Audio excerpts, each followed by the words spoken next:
Previously on Alan Wake, Alice has been kidnapped. Alan, please help me. Alice? You'll do exactly what I say if you ever want to see your wife again. I can't tell anyone except my agent Barry. Damn it, Barry, they'll kill her! You're my best friend, and I'm worried that you're not right in the head. The ransom is a manuscript I supposedly wrote that's coming true before my eyes. It happened just the way it was on that page. So dark. I have found only a few scattered pages. I want the entire manuscript. The deadline is in 2 days. I found Mr. Wake's pages.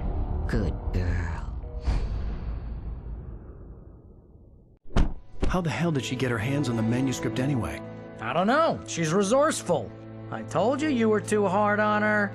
Listen, I found out all sorts of interesting stuff while I was digging around. Yeah. Mr. Wake, it's Sheriff Breaker. We have an FBI agent here, Agent Nightingale. FBI? He's anxious to see you. You'd better come to the station. Okay, I'll be right over, Sheriff. Let's make this quick, huh? Help you folks? Name's Randolph. I'm the manager. We're looking for Rose. Works as a waitress down at the diner. Rose, sure. Nice girl. Who wants to know? I'm Alan Wake. The writer, huh?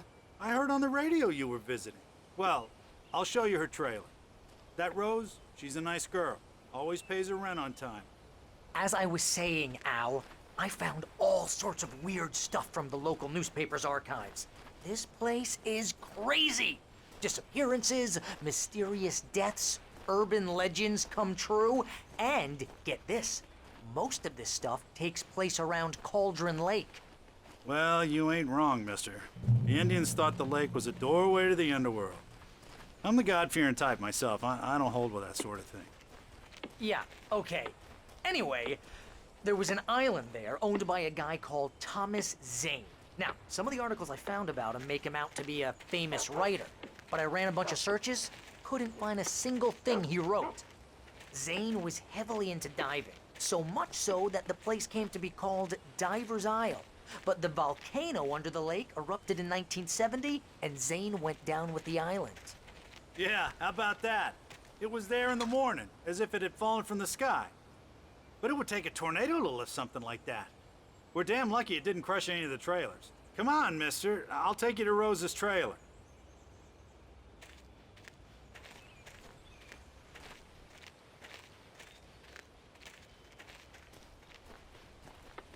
Just follow me. It's not far.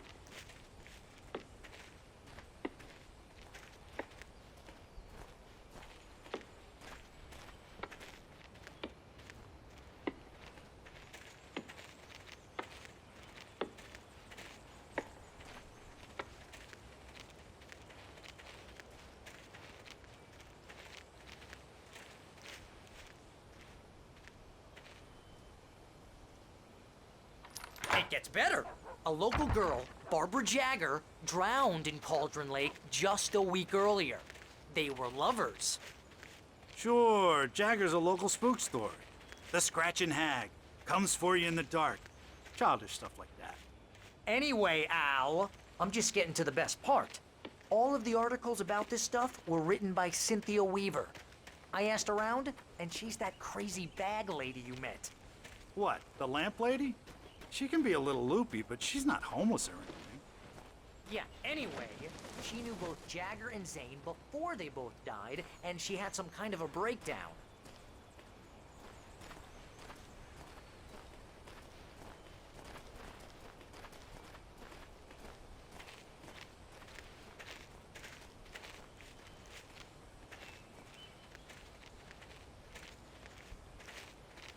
Well, mister, this here's Rose's trailer. You mind me asking what you want with her? We're just here to talk to her, pal.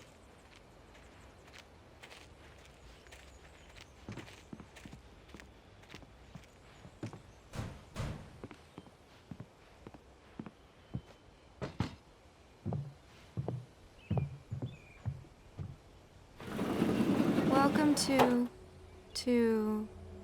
Oh dear, Mr. Wake. I'm so glad you're here. Rose, you have my manuscript? Oh. Oh, yes. Yes. Please, come in. Hey, This is really good! Rose, Yes, my manuscript. I really need it. I understand. I know what you need. A muse to inspire you. Oh, for Barry? She doesn't have anything. Yeah, hey, Al? Al, what's... Oh... Barry! What? What?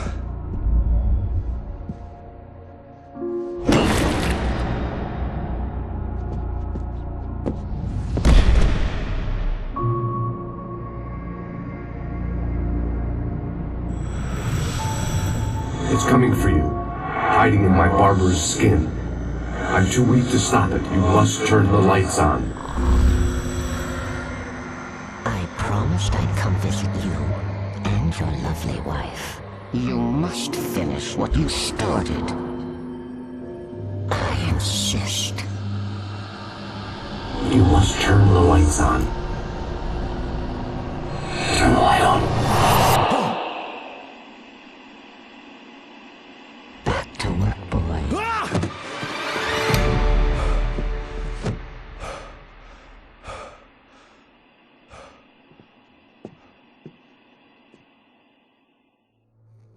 I felt nauseous, hungover.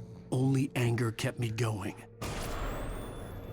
I can't tell reality from dream anymore, but it seems I have an imaginary editor to help me. She's an old woman in a funeral dress. I call her Barbara Jacker. She's very strict. I'm writing faster and faster. My manuscript is being heavily revised. The edits are getting very aggressive, and each day there's less of me and more of her. I hate it, but I know she's right. She promises me I can save Alice this way. She knows more of this than I do. About the complex incantation I'm attempting. About this place. She's worked with another writer under similar circumstances, Thomas Zane. The genre of the story seems to be shifting. It's turning into a horror story. I'm getting close. I can feel it.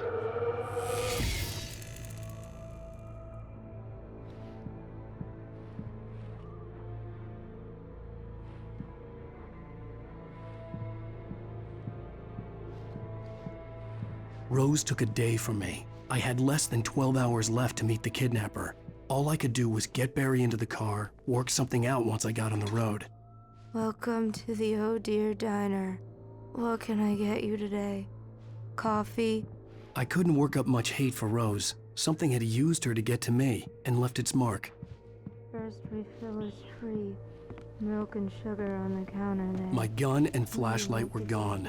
I'd have to find a way to get Barry into the car as quickly as possible. There was no time to waste. Mr. Randolph liked Rose. That little smile she had. How she was still sweet when life had tried so hard to make her bitter.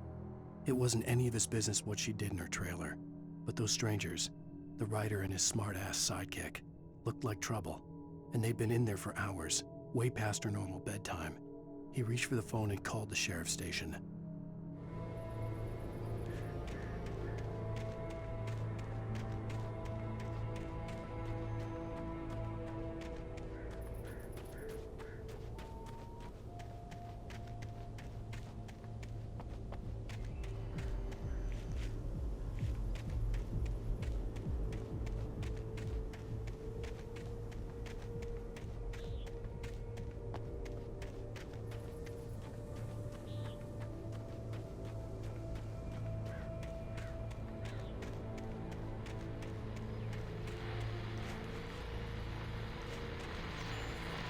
I just stepped outside to catch a breath of fresh air. Let me tell you, the weather's getting heavy.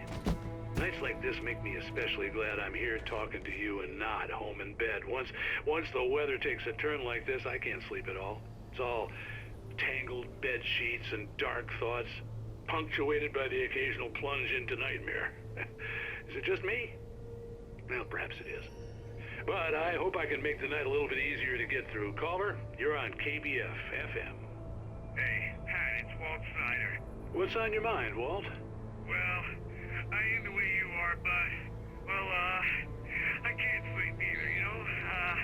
I just been staring out the window here, trying to make sense of it all, but, I ain't been drinking either, you know? I just sound like a man with a problem, Walt. Yeah. I had a, argument with Danny. You know Danny, and, then I got in trouble with the law. I'm just, well... I heard something like that, Walt. Yeah. Well, Danny's my best friend, and, they let me on bail today. And now I'm just alone here at the window, waiting. Man, and there's something in the air tonight, man. I was just outside looking up at the sky above our broadcast tower thinking the same thing. What are you waiting for, Walt? I don't know. Something's gonna happen. I think I better go. Walt, maybe... No, thanks, Pat. Well, good luck to you, Walt. Hang in there. Let's take a little break, folks. This weather's really something else, huh?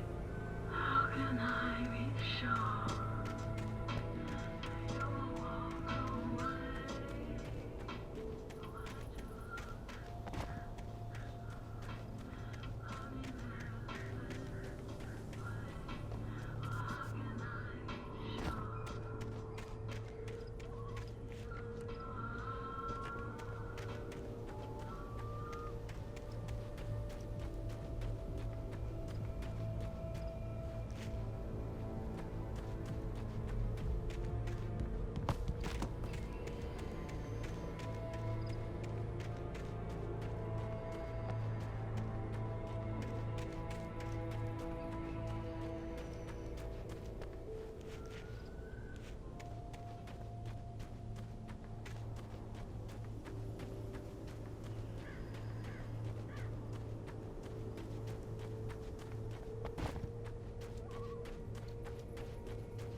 Oh, you're gonna get it now. God knows what you've done to that poor girl. This is Agent Nightingale, FBI! Get him up, Hemingway! You're under arrest! You move a muscle, I'll unload right in your goddamn face! Stay right where you are, Slane!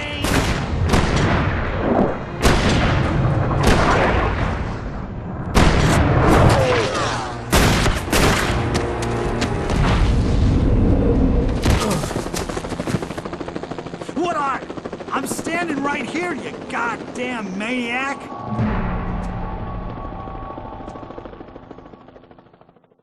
I hated to leave Barry behind, but there was no way I'd miss my appointment with the kidnapper. Give it up, Mr. Wake! Come on! Take it easy on him! Get after him! Don't let him get away! Move it! I'll have you shot if you let him get away!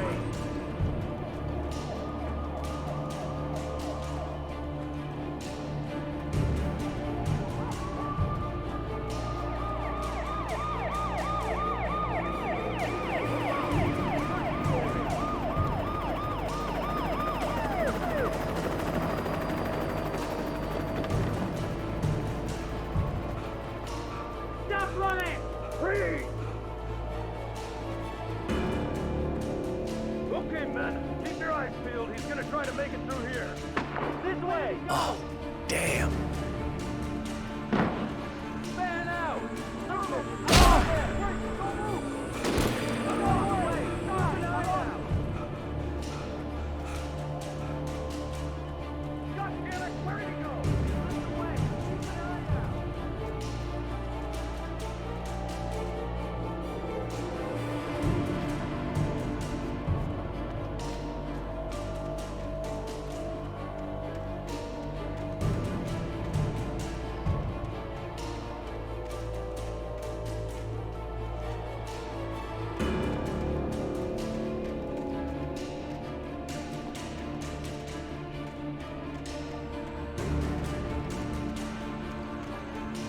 He's gone! Come on, guys! We need to head him off! For decades, the darkness that wore Barbara Jagger's skin slept fitfully in the dark place that was its home and prison. It was hungry and in pain, It dreamed of its nights of glory when the poet's writing had called it from the depths and given it a brief, terrible taste of power and freedom. The rock stars had stirred it from the deep sleep the poet had sunk it back to in the end. When it sensed the writer on the ferry, it opened its eyes.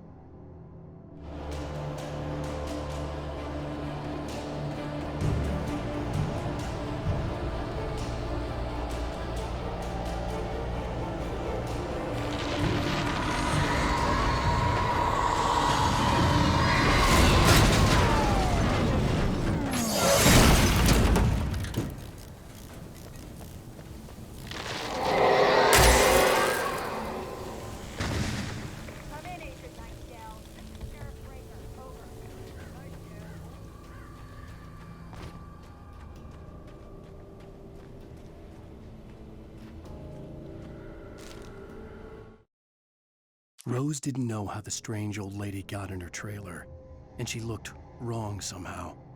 The woman showed her teeth in an approximation of a smile and traced a finger down Rose's cheek. "Pretty girl," she said. Rose felt as if she was falling asleep, but her knees didn't buckle. The crone spoke in a whisper, her words ice cold and dark in Rose's ear.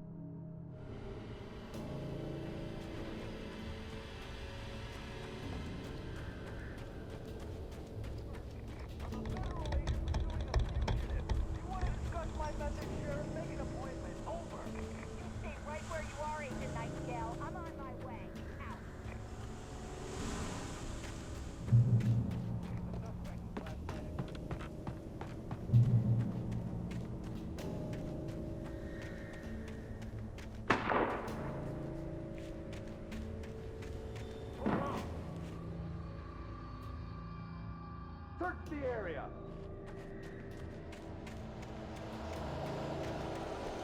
Stay sharp! This way! Over here! Hey! Who's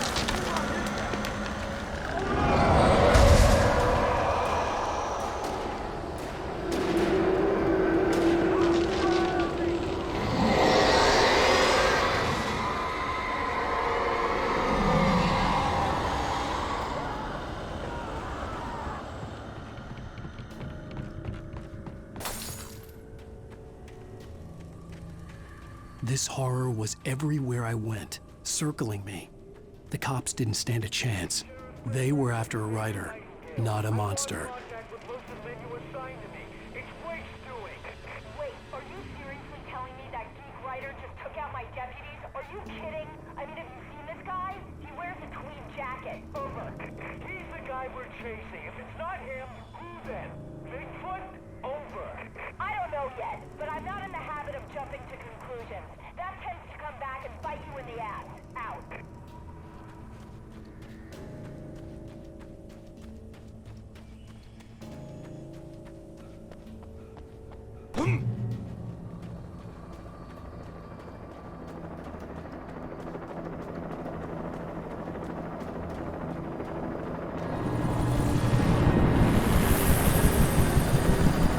You on the ground. Hold it right there. There's nowhere to run. Freeze!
come in, over!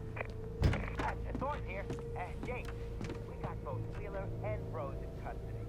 They didn't put up a fight or anything. Why didn't hey, come on! Sit down and give me that. Jane, Mulligan here. Over. Go ahead, Mulligan, over! We got Wheeler and Rose here. Wheeler's drunk or hopped up on something. Speaking of which, that Fed had a pretty distinctive whiff of Otis Scotch about him, if you know what I mean. Over. I don't have anything on that, Deputy Mulligan. Over. Well, whatever. Anyway, Rose is just being plain weird here. You better get Doc in and take a look at both. Over. Gotcha. You better get them here quickly. The Fed's gonna want to interview Wheeler. Over. I could see the lights of the radio station in the distance. Looks like they have a lot in common. Mulligan out.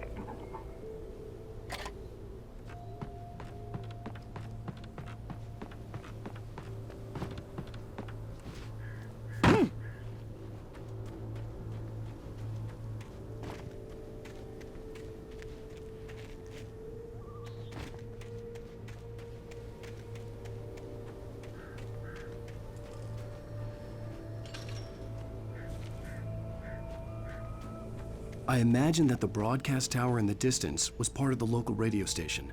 Maine seemed like a decent guy. Perhaps he could give me directions to the coal mine.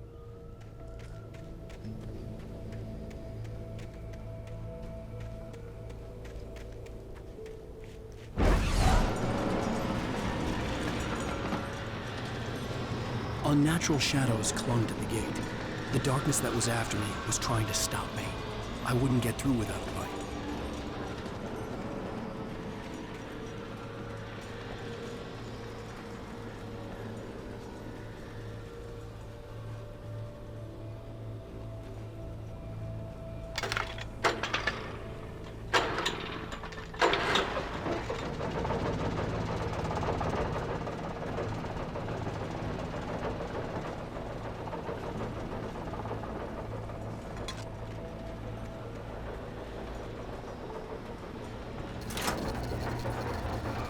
The old generator conked out.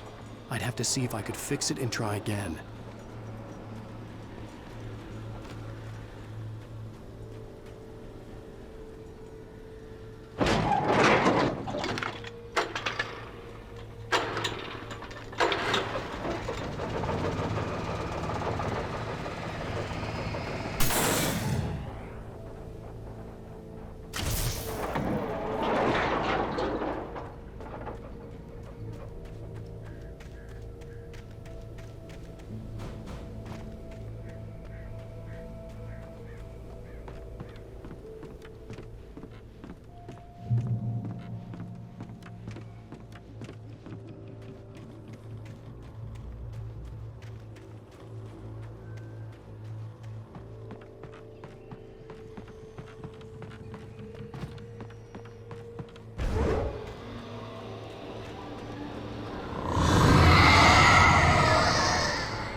It took me a moment to recognize the flashbang grenades. They were an ideal weapon for my situation. Team 1, come in. Over. Team 1, this is Sheriff Breaker. Report. Over. Team 2, come in. I need a report. Over. Come on, guys. Talk to me. Come in, please. Over.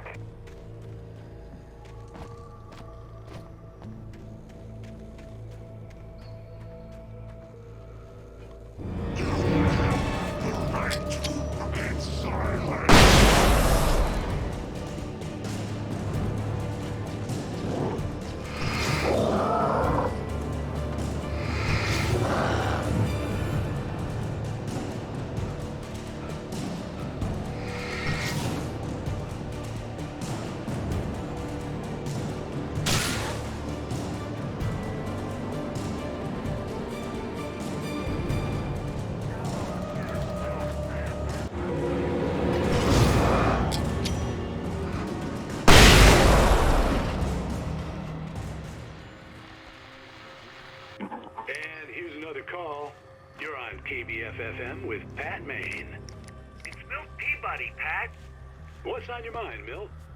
Well, I live near the trailer park, Pat, and there's a big ruckus going on over there. Well, that's just up the road from me, too. What's going on, do you know? I don't know, but there's a bunch of police cars there, lots of sirens, a helicopter buzzing around, and I think I heard some gunshots. Gunshots? Yes, sir, like from a pistol. So can you find out what's going on? Because it's just next door and they're popping off guns there. They're still shooting? No, it was maybe 10, 15 minutes ago. It sounds serious, Pat. I'm telling you, it don't sound like no party. Well, I'm certainly going to give the station a call, Milt. Okay. You'll hear it here as soon as I hear from them. Okay, thanks.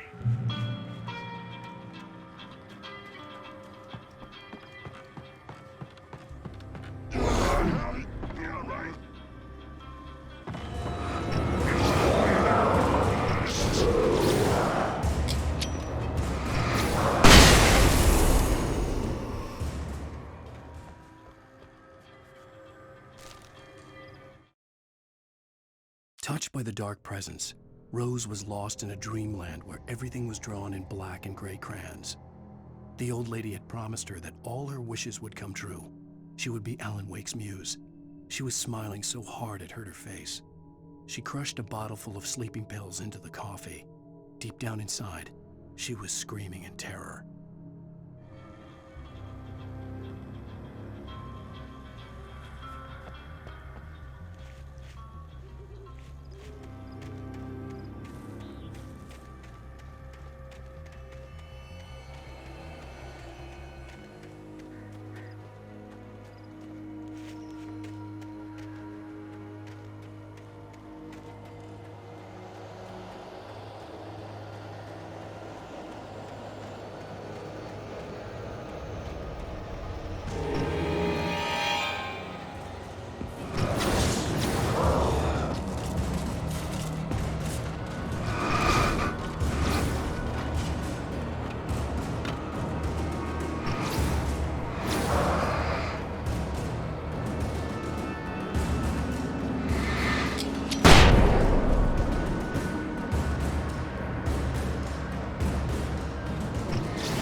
I hoped Maine could lend me a car to get to the coal mine.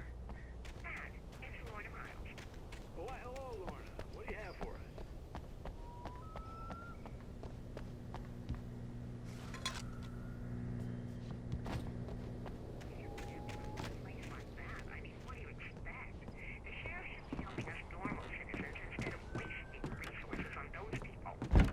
Well, Let the trash sort themselves out. I'm sorry, but my granddaddy settled in Bright Falls in 1911. well, thank you very much for that compassionate viewpoint, Lorna. Oh, here's a little surprise. The famous writer Alan Wake just walked in. Folks, I'm going to see if I can talk him into an interview. Come on in, Mr. Wake. Oh, I'm so glad you could find the time to do this, Mr. Wake. Nowhere to run now, Dan Brown. You back away from me. Don't hurt it. Whoa. Everyone calm down. Put the gun down. We're all friends here, right? Cool your jets, Nightingale. We got him. Judas Priest! What the hell's the matter with you? There's a civilian in there.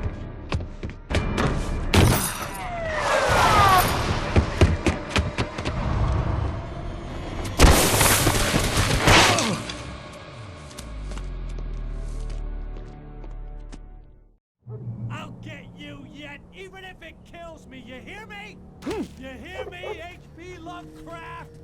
I had fallen off so many cliffs it was ridiculous. That's what you get for naming a book The Sudden Stop. It was probably good I hadn't had the chance to tell Maine where I was going. I'd have to lose the cops and find my own way to the mine. Nightingale stared through the broken studio window into the dark woods. He turned around, started to walk out, but Maine grabbed his arm. "Young man, you almost shot me. You don't shoot off rounds at people like that. What's the matter with you?" Nightingale shook his arm free, marched out. His cheeks burned with rage and humiliation.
Danny had stepped out, but what stumbled back in was something else, something alien. A monster. Walter tried to kill it, first with his fists, then a chair. It wouldn't die. Instead, it kept coming, unaffected by the beating it had taken. After Walter managed to kick it down the cellar stairs, fear took over. He ran, got behind the wheel, gunned the engine. The booze wouldn't make him forget, but he knew he had to try.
There was no sensible reason for the power company work lights to be here.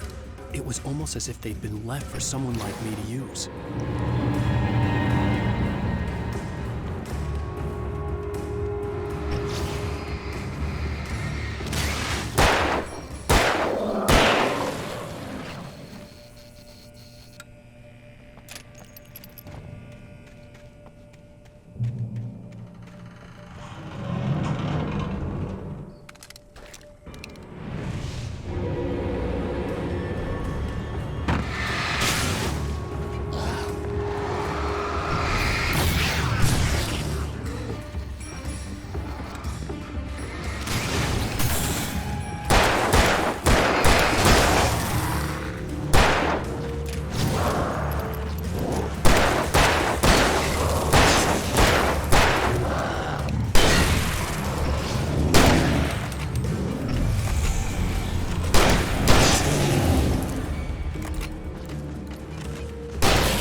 The bulldozer's engine roared to life. Mud and rocks flew as it fought for traction. It crashed through the concrete wall and landed heavily in the yard. If it were an animal, it would have shaken its head after the impact, fixed its eyes on me, and charged. Of course, it had no head, nor eyes. Shadows crawled on its form, twisting it into a monster. Then, it came for me.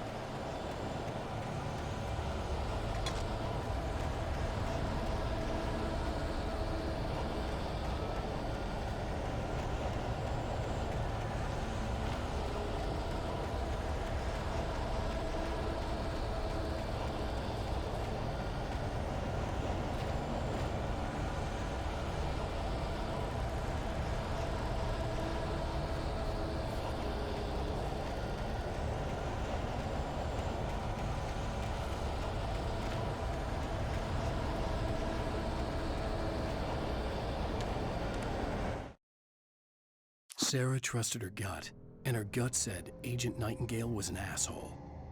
He felt wrong, and it wasn't just the smell of stale booze. It was in the way he flashed his badge, pulled rank, the look in his eyes when he wanted answers. Where was Alan Wake? What was this about an accident? Where was his wife? And most importantly, why did she let Wake go? He wouldn't answer her questions. Federal business was all he'd say.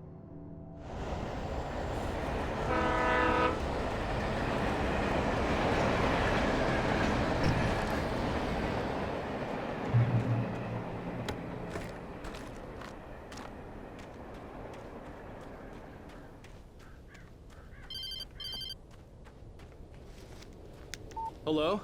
The most stubborn man I've ever met. Alice? Alice? Alan, I'm so afraid. He keeps me in the dark. Please help me. I look at you, Alan, and it's not you. Something else. Looking out from behind your eyes. Alice, I'm here. I'm so alone here. It's all gonna go to hell. You need to be careful. Cooperate. The connection had been terrible, but that wasn't the only thing that hadn't been right with the call. She sounded wrong somehow, but she had called me.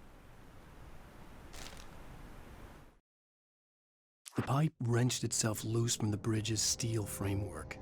Wrapped in darkness, it floated in midair, twitching. For a moment, I didn't understand what I was looking at. The heavy object lurched at me with impossible force.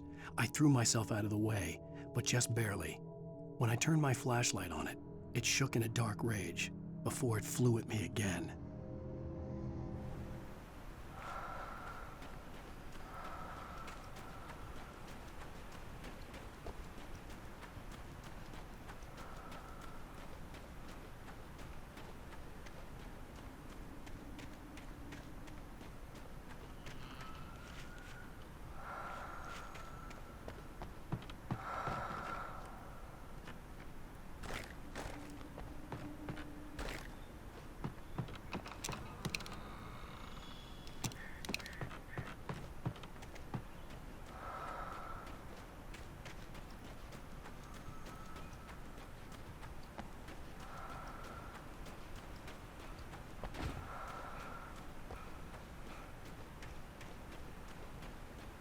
I could see a railway bridge up ahead and a warehouse of some sort on the opposite shore.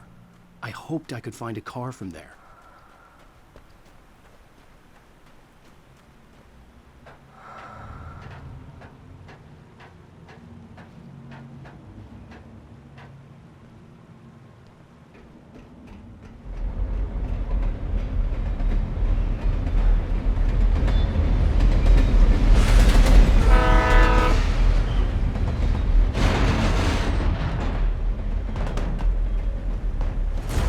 That was pursuing me was growing stronger, and it was taking over everything in its path.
I slammed the door shut right in his smug face. He pleaded for me to open the door. True to form, the asshole actually thought I would obey. I had no sympathy left, no guilt either, not for him. I took a moment to savor the scream. I bet I had a smile on my face. It was all that I had time for. The dark presence was inside the lodge with me.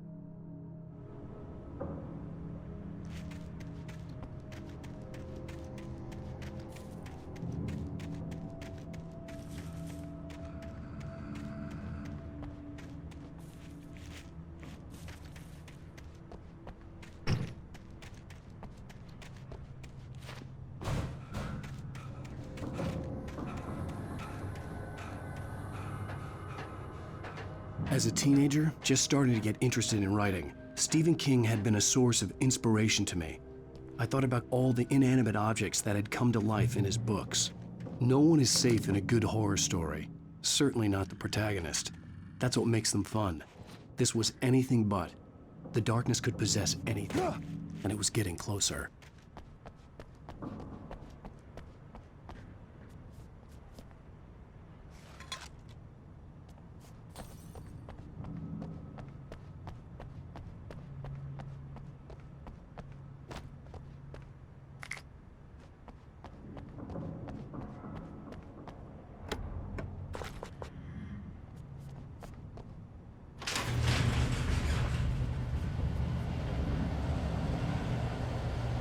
Did you call 911?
The darkness surged towards me, sucking everything loose from the ground into its depths, tugging at my clothes.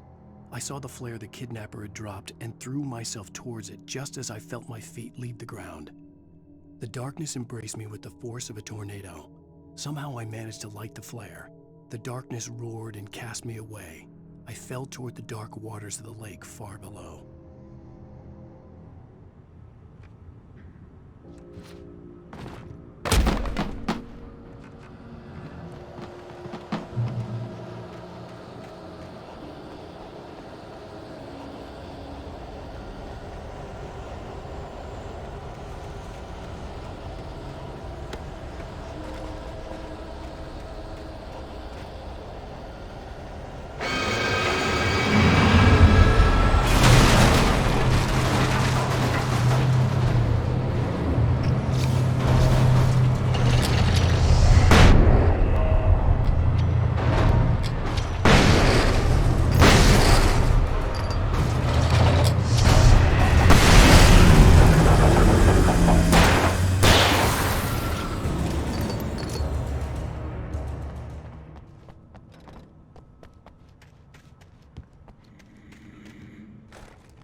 never been this glad to see the sunrise. I had a couple of hours to get to the coal mine.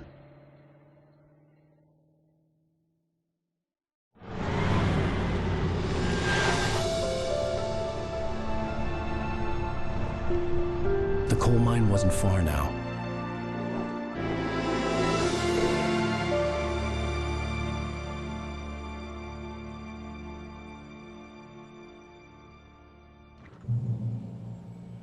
Today, I would meet the kidnapper, and he would give me Alice. I wouldn't give him any other choice. A drowning man will clutch at a straw.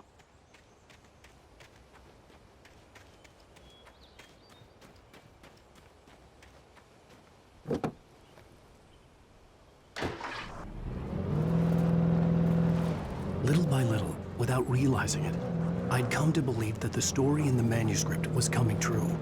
The current of its narrative had taken me deeper and deeper into dark waters. Alice had been taken from me.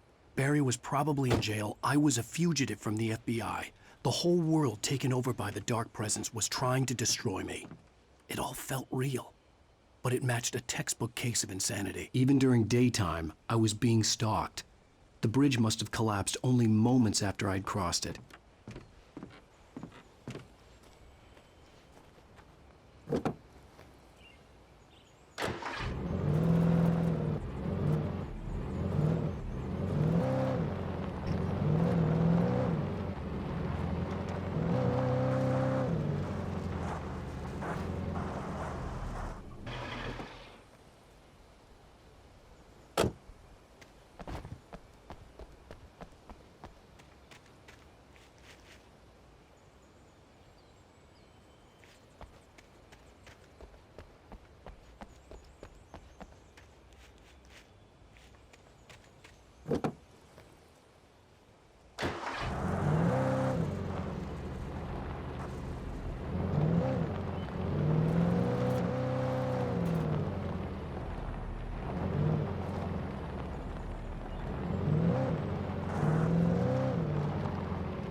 This is Pat Main, and you're listening to KBF-FM. Folks, I want to apologize for kind of abandoning you to that looping music track last night, but I was detained.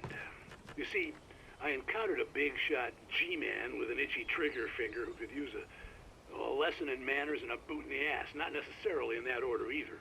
Now, folks, I know I'm not being very informative here, and I apologize for that. I really should just keep quiet, but I'm just so peeved right now, because some people just shouldn't be carrying badges. I'm just glad that our Sheriff Breaker was there to straighten things out.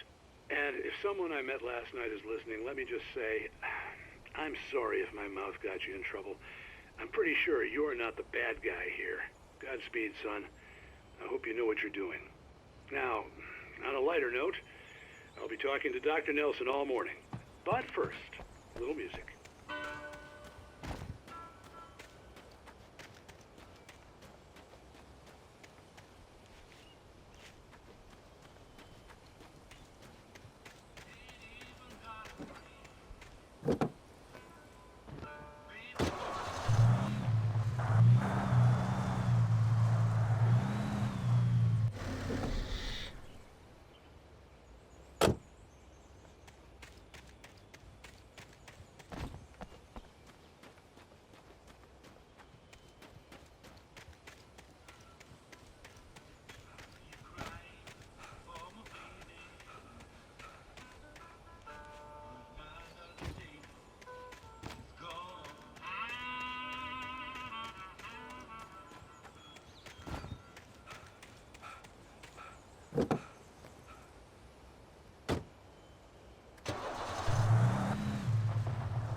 Welcome back to KBF FM. Hope you enjoyed that tune. Now, Doc, you were talking about life and finding that special someone, that soulmate. Well, you were talking about that. I was saying I don't buy it. Well, see, to me, that's strange, because I always pegged you as a hopeless romantic. You got me there, Pat. But I think love's where you look for it. And you need to do a lot of looking, sure. But the idea that there's that one special person out there for you, and if you miss that chance, it's gone forever, and you're forever incomplete. I mean, isn't that depressing? Or, heck, childish even? Hey, there's plenty of fish in the sea. And apparently a fisherman has a fishing analogy for everything, but what you're saying, isn't that a little harsh? Well, no. What I am saying is that your potential for finding that connection isn't limited to what's essentially a chance encounter. How is that harsh? Yeah, well, I guess that's a nice thought, but let me say something personal here. Okay. Now, well, I don't disagree with you exactly, but I can't really fit that together with what I feel, what I felt for someone, because she was the one. She was. And I let her drift away from me.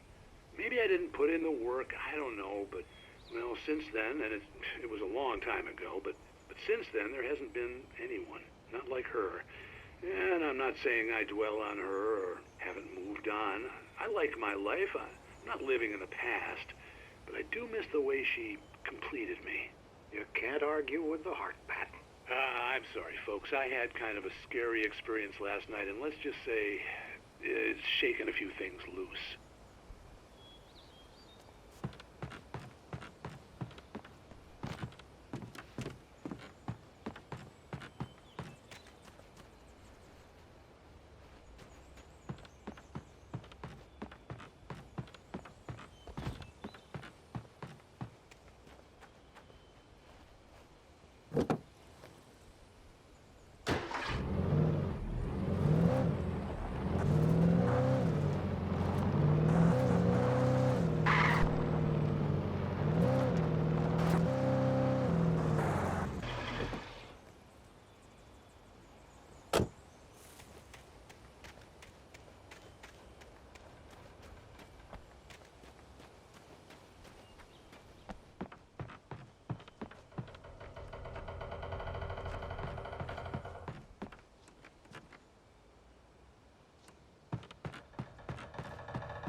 For Mott, spying on the writer on the ferry had been a disappointment. His boss had made Wake out to be something special, but Mott hadn't been impressed. He'd gotten a good long look at the wife, though, and he liked what he saw. Mott had fantasized about goading Wake into a fight, but it hadn't happened. Still, he'd get his chance to see if the writer had anything in him. He'd been promised as much.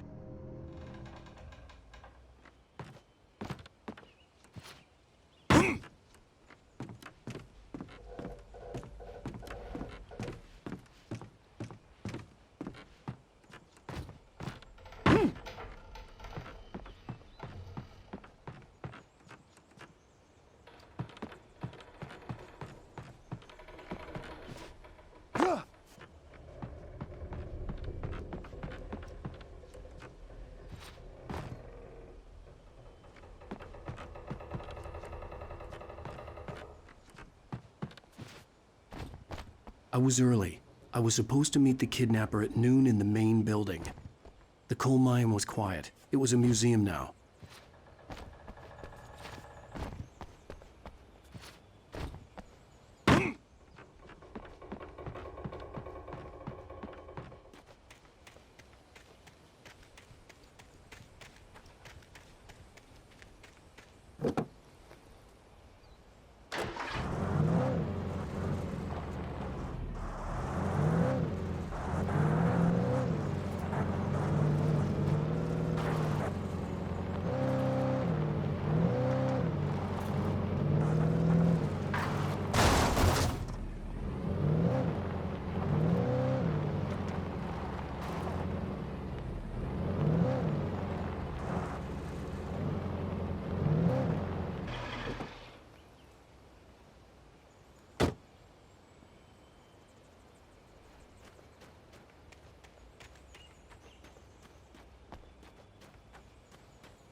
With Nightingale gone and the night wind blowing in through the broken studio window, Maine stared at Sarah. The sheriff looked away. Maine's voice shook with barely controlled anger. That boy's doing more drinking than thinking.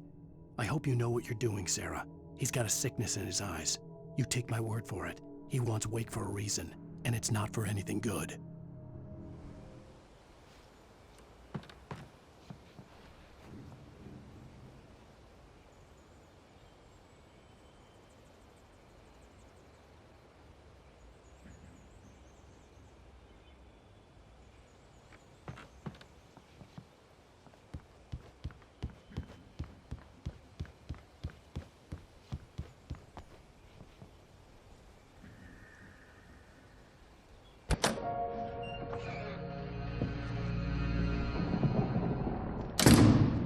I didn't want to go outside. Cops had to be looking for me. The noon sun turned the place into a sauna. The day dragged on. Different scenarios ran through my mind. Ways of how I'd torture the kidnapper to get Alice back. Or the different horrible things he could have done to her. I imagined her dead. I had no way of knowing she was still alive. It was killing me. I was running on blind hope.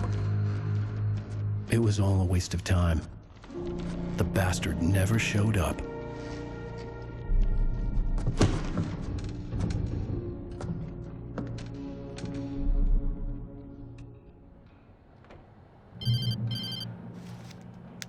Wake! Where the hell are you? Change of plans. You know where Mirror Peak is? It's a big mountain north of where you are. You follow the path from the mine, you can't miss it. There's a lookout point there. I'll be waiting. I'm through being jerked around by you. You want to see your wife alive? Because if you do, you better watch what you say to me. Do we understand each other? I want to talk to Alice. Yeah, and I want the manuscript. Don't keep me waiting, Wake. Hello? Hello! Ah! I'm gonna kill him! I had to get to Mirror Peak.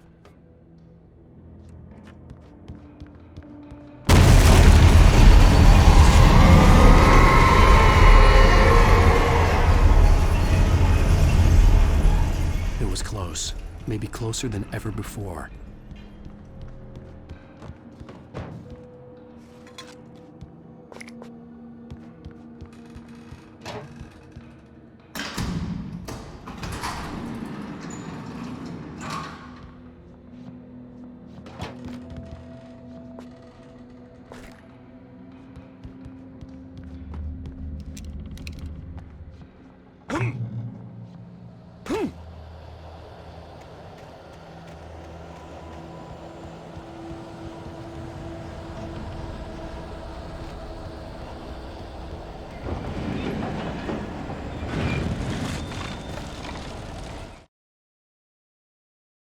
When Thomas Zane fell for Barbara Jagger, it happened fast. She was young, vibrant, and beautiful, full of life. He had never been a very happy man, and without any seeming effort, she had changed all that. Zane felt good for the first time in his life. Everything she did was another piece of a jigsaw puzzle he hadn't even known he'd been missing. And best of all, she made the words flow, strong and sharp. She was his muse.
The only way to reach the hillside ahead was to go through the building. I had to find a way to avoid electrocution.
Some of the taken retained echoes of their former selves, but these were just the nerve twitches of a dead thing. Nothing remained but a shell covered and filled with darkness. In most cases, these puppets were enough for the purposes of the dark presence. But for anything more elaborate, as with the writer, it was different. It needed his mind. And so rather than taking him over completely, it merely touched him.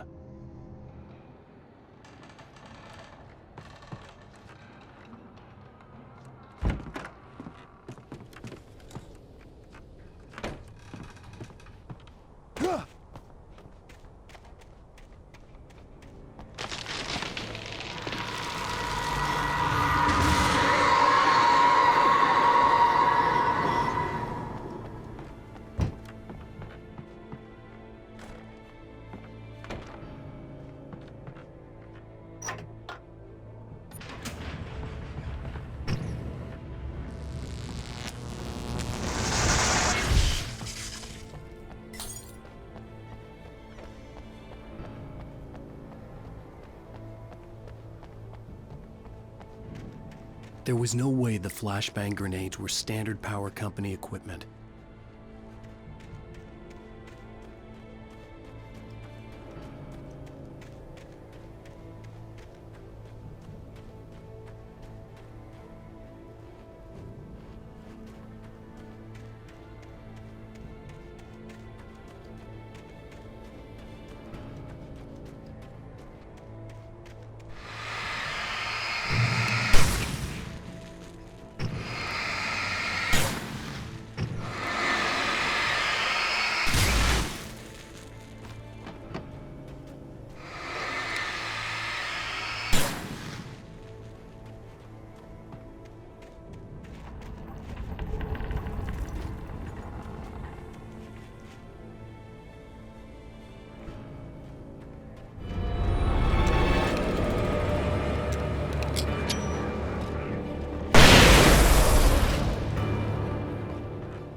I stared through the bars of the jail cell. Barry stood behind me, swaying on his feet, looking as ill as I felt. Agent Nightingale stood on the other side of the bars with Sheriff Breaker. Nightingale had a stack of manuscript pages in his hand. He seemed unhinged as he gloated. "Well, I've got you now, Raymond Chandler. It's all here. All the evidence, including conspiracy to murder a federal agent."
I had no real plan. I was going to give the kidnapper all the manuscript pages I had for Alice. If that wasn't enough, I'd hold him at gunpoint and make him talk.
The dark presence was moving ahead of me in the same direction I was going. A cold feeling settled itself in the pit of my stomach. Was it going for Alice?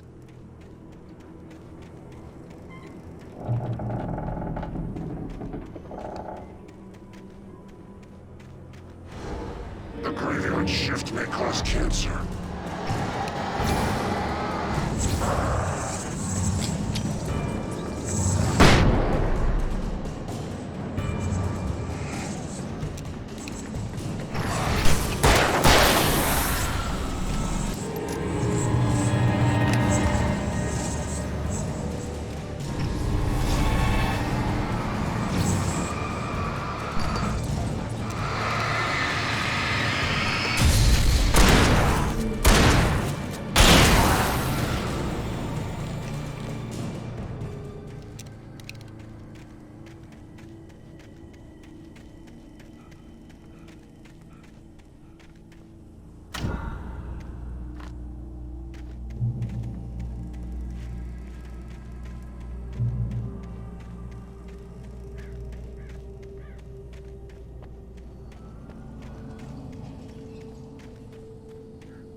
The place was dead, a ghost town.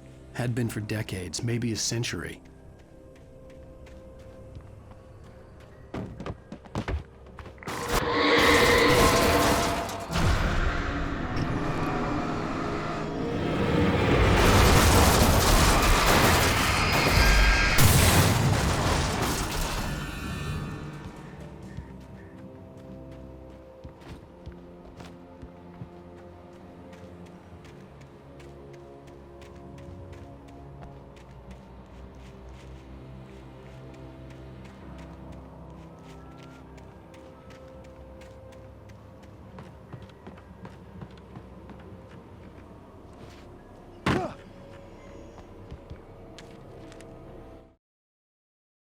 Things were never as simple in real life as in fiction. I had lost count of the times I had wished there'd be a clear reason for my writer's block. Something to fight, something to lash out on. There wasn't. I was filled with doubt. I was nothing like the hero in my books. Alex Casey had gone through his life with single-minded determination, never wavering from his goal. Even now, I was angry at myself, angry at Alice, angry at Barry. I was fumbling and I had no plan.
I needed a key for the door.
The kidnapper had sent me a text. The message was full of spelling errors and insults. It was telling me to hurry up.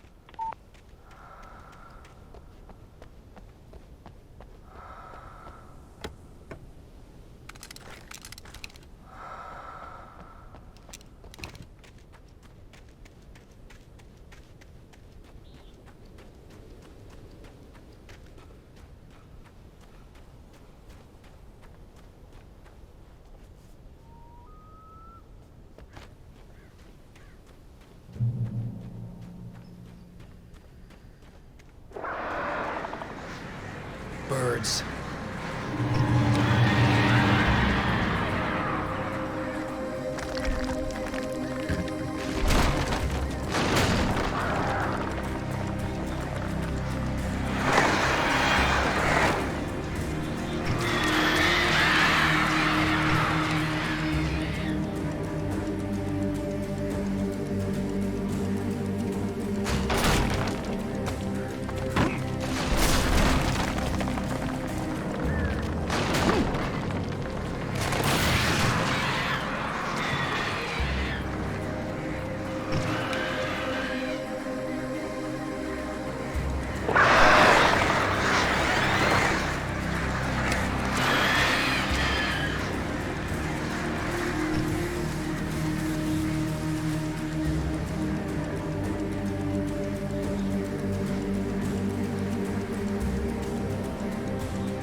Without warning, the headache stabbed at my brain.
Alice?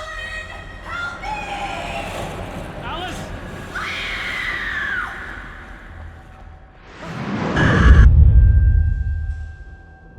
I'm losing it.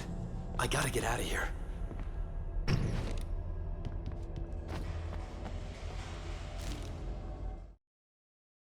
The hunters were big, thick-set men, confident and at home in the woods. They were feeling good, running on beer, ghost stories, and camaraderie late into the night. It did them no good, as they were taken by the dark presence, sucked deep into a darkness far worse than any ghost story they ever told or heard.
Even behind the closed doors and curtains of his grimy room at the Majestic, the local motel, Nightingale could feel the locals' eyes on him, the unrelenting pressure of their judgment.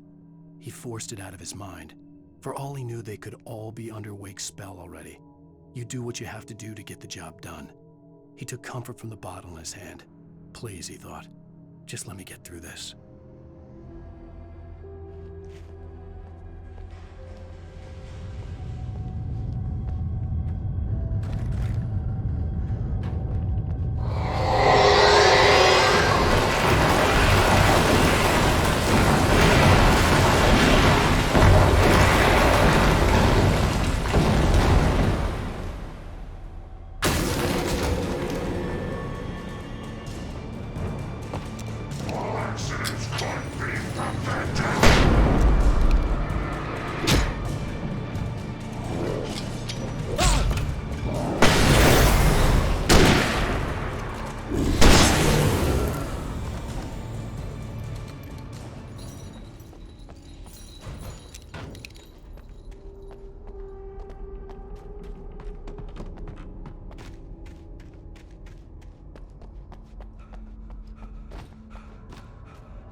I'd have to make my way up this mineshaft in order to go on. Maybe the machinery could help me with that.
Lightning flashed behind the windows of Cauldron Lake Lodge.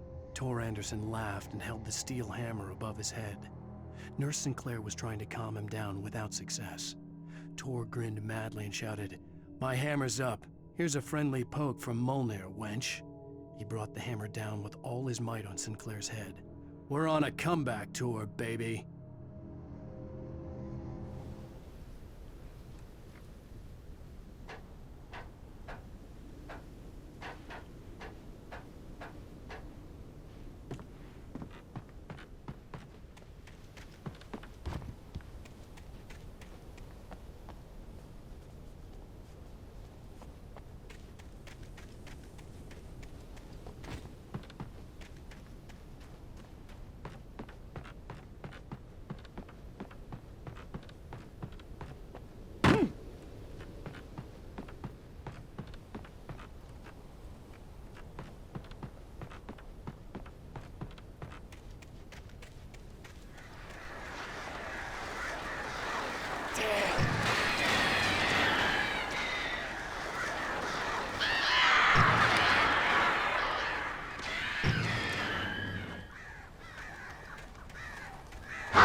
Another cable car. Just great.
Maud had checked all of Stucky's rental cabins. There had been no sign of the Wakes. It was dark when he'd found their car parked at the end of the road by Cauldron Lake. It made no sense. They must have taken a wrong turn, but there was no sign of them, and the car had been there for hours already. Frustrated, Mott stood on the rotten ruin of the footbridge that had once led to Diver's Isle before it sank beneath the waves years ago. The boss wouldn't be happy.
I could see Cauldron Lake. I thought I could make out the spot where the island and the cabin had been. There was a light near it. It had to be a boat.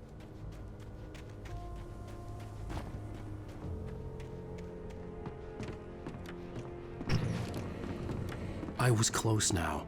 I had to get there fast. I dreaded what I would find.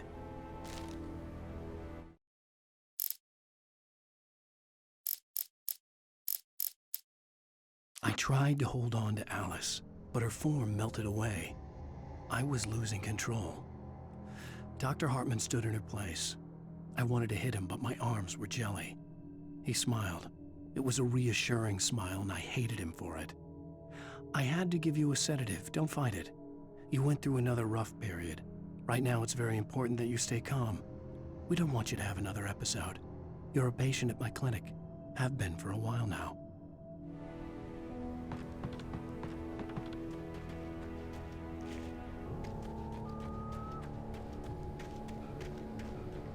Wait! That you? Wait! Hey, I'm here! I'm coming! No! Get away! Sorry. Please, lady. The boss didn't know who he was messing with. I didn't know. I swear I didn't know. We don't have his wife. We don't know where she is. She's probably drowned. We just said we had her to make him play ball. You see? To get him writing for us. Please.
I was cut from her belly with a Stanley knife. My daddy did a jig with a drunk midwife.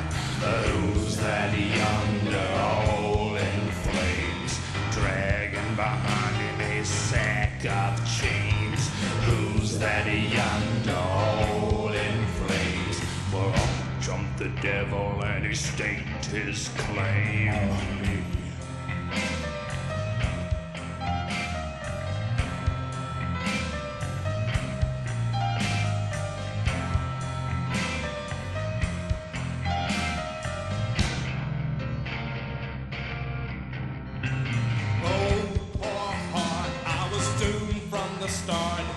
Doomed to play the villain's part. I was the baddest Johnny in the apple cart. My blood was blacker than the chambers of a dead nun's heart.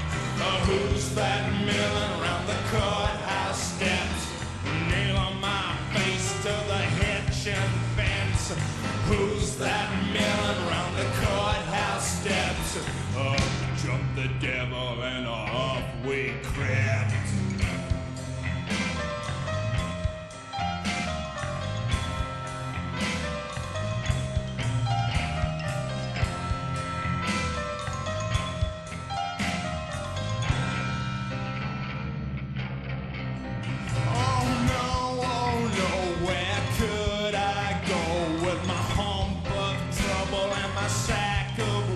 To the digs and the deserts of Mexico. When my neck was safer from the lynching rope. Who's that yonder laughing at me like I was the brunt of some hilarity? Who's that yonder laughing at me? Well, I'll jump the devil, 1, 2, 3.